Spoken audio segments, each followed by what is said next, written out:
ایک بہن نے کہا کہ میری ہمسائی ہیں عورت، اس نے کچھ گوشت میرے فریج میں رکھنے کو کہا کہ رکھ لیں، بعد میں مجھے پتہ چلا کہ وہ تو صدقے کا گوشت ہے۔ آپ کہتی ہیں کہ میں بڑی گھبرا گئی ہوں کہ جو میری دیگر چیزیں فریج میں رکھی تھیں وہ، اور کیا میرے گھر وغیرہ پر کوئی بلیات وغیرہ کا اثر تو برا اثر تو نہیں ہو جائے گا۔ میری بہن، صدقے کے گوشت سے یہ کہاں پہ ثابت ہو گیا کہ آپ کے گھر میں بلائیں آ جائیں گی؟ ہو سکتا ہے اس نے کسی سے صدقے کا گوشت لیا ہو، کسی نے دیا ہو، تو صدقہ کا مطلب کوئی ناپاک گندی چیز نہیں ہوتی ہے۔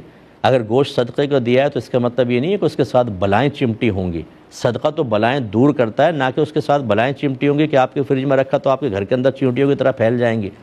نبی کریم صلی اللہ علیہ وسلم حضرت بریرہ رضی اللہ تعالی عنہ کے پاس گئے۔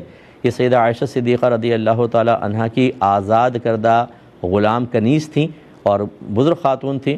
تو سرکار نے کچھ ہنڈیا میں ابلتے ہوئے دیکھا، انہوں نے عام کھانا رکھا۔ سرکار نے فرمایا ہنڈیا میں کیا ابل رہا، وہ کیوں نہیں پیش کیا؟ عرض کیا رسول اللہ، وہ صدقے کی بکری ہے اور آپ صدقہ تناول نہیں فرماتے۔ آپ نے فرمایا کہ وہ تمہارے لیے صدقہ ہے، ہمارے لیے ہدیہ ہے، یعنی جب کسی نے آپ کو وہ دے دیا، صدقہ ادا ہو گیا، اس میں سے لائیں۔ تو پھر سرکار نے اس میں سے تناول فرمایا، اس لیے گھبرائیں نہیں، آپ کے گھر میں کوئی بلائیں نہیں آئیں گی۔